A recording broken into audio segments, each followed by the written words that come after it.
Hi guys, welcome back to the channel. It's your Jomba Mwabili Mogodi. On 15th of June 2026, President Ruto announced that his government has set aside or has allocated 2 billion Kenyan shillings to compensate victims of police brutality during protests. Apparently this money is going to pay families of victims from 2017 to date. This personally I have been against for a very long time. It's been months. This thing is being pushed by Kenya Human Rights Commission and other NGOs, human rights defender organizations. And for me personally, it does not make any sense to me that human life can be compensated with money. I really do not understand this logic because of one thing. This is what. Today is 17th of June 2026. The same day this year, on the streets of Nairobi, a mask vendor by the name of Boniface Mwangi Kariuki. This guy was not protesting. This guy was just busy selling his masks to protesters who had come to the streets.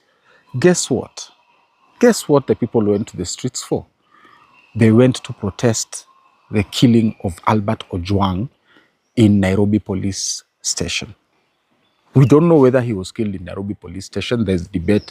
Me personally, I do not believe that Albert Ojwang was killed in Nairobi inside a cell in Nairobi police station. I believe that he was taken to a secret location, most likely Uku Karura Forest somewhere, where a very senior police officer, I'm not going to mention his name, participated in the torture that led to the killing of Albert Ojwang.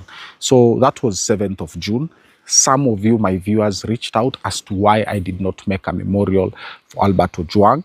I apologize, I am digressing, but I really need you, my viewers, sometimes munielewe.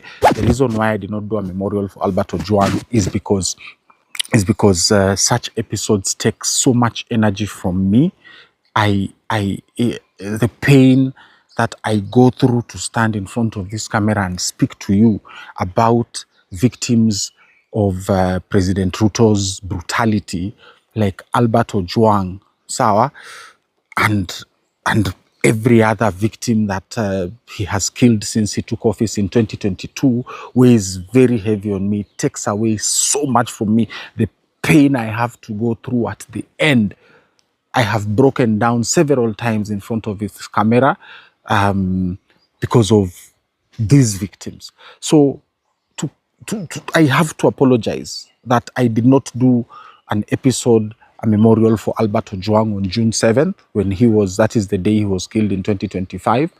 But then Munisame, it is even right now talking about Boniface Mwangi Kariuki, because I am sure many of you have seen the clip, sawa, where this officer called Klinzy Barasa Masinde just shot this guy. This guy was just standing there doing absolutely nothing. These two cops walked over.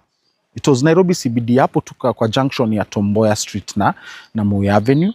Sawa, Imenti House hapo. And they roughed him up, wakampiga, and the guy just fired his weapon, his rifle, close range here and hapa na camera. It come even, I'm very far away from the camera. It was just here somewhere, like a foot. Yeah. So Boniface Mwangi Kariuki was shot on this day in 2025, June 17th, and now to hear President Ruto talk about setting aside 2 billion shillings to compensate families of victims like Boniface Mwangi Kariuki's does not make any sense. Kenyans do not want compensation for lives lost prematurely or lives taken prematurely. Kenyans want justice. The question is, why, President Ruto, did you order the police to shoot and kill citizens? I know I will be corrected. Someone will tell me in the comments that no, President Ruto said shoot in the legs.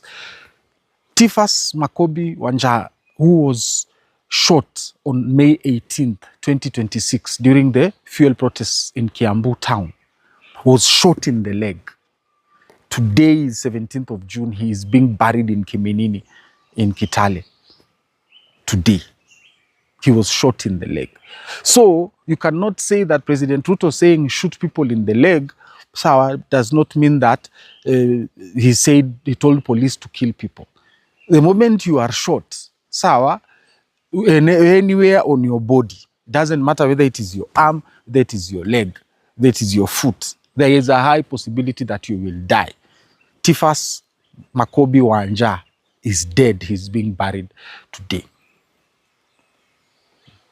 Exact same day, Boniface Mwangi Kariuki was shot and killed. So 2 billion shillings, sawa, cannot compensate the loss of life. It cannot compensate the pain the families have to go through. I will not pretend mimi hapa ati nitasimama hapa niseme I am a tough guy. I am not. I have dealt with these families in the month of May. Kwanzia May tarehe 19, I have been dealing with families of victims of protests. You guys, I cannot explain to you, I cannot make you understand enough the pain and trauma that the families of Akina Boniface Mwangi Kariuki have to go through each and every morning they wake up. Their mothers, their fathers, their brothers, their sisters. You guys have no clue. I do not even want to tell you what I went through personally. I was nearly suffering a nervous breakdown because of what, for example, this Tifas Wanja Makobi Wanja guy, yeah, ata kupata post-mortem, it was a fight. We spent 12 days. I spent 12 days with that family. Hapa Kiambu mortuary, Kiambu District Hospital. Tunaenda hapo tunazungushwa, sijui mara sijui pathologist ameenda leave, mara sijui pathologist amepatikana lakini haipoa, sijui wako busy, sijui DCI nini. Like even after now you have killed someone's family member, sawa, now even just that basic beginning of the process for them to get justice for their child, pia hiyo inakuwa frustrated because they don't want to conduct a postmortem in such a way that itasema huyu mtu ameuawa, so now we have to form an inquest. I am digressing, but I need, you see my viewers, I mean, sometimes I come here, so I just pour my heart out because it is therapy for me. So, but now, imagine what kind of therapy the family of Boniface Mwangi Kariuki needs. What kind of therapy the family of Albert Ojwang, Rex Masai, Brian Umon. President Ruto, you cannot compensate for life. People, what they want is justice, and not just justice. We want to see you yourself in front of a court of law to answer to the people of the Republic of Kenya as to why you instructed and you ordered your police to shoot and kill Kenyans just because they protest against you. That is the problem with President Ruto. We have seen Arsenal fans celebrating their win in town. Why didn't you send the police to go and shoot them? Why? But anytime Kenyans wake up kidogo tu watoke huko nje waseme tu one time, waseme Ruto must go, immediately the killer police units are activated. And you are saying this on 15th of June, and just a few days ago, Sylvester Ndungu, 16 years old, Form 3 student in Nanyuki, pigwa headshot. A child. My viewers, I have no idea where you stand on the compensation issue. But personally, I am totally against compensation for families of victims who are killed. And I am totally against it because me personally, I am also a victim of abduction. The trauma that my family has gone through,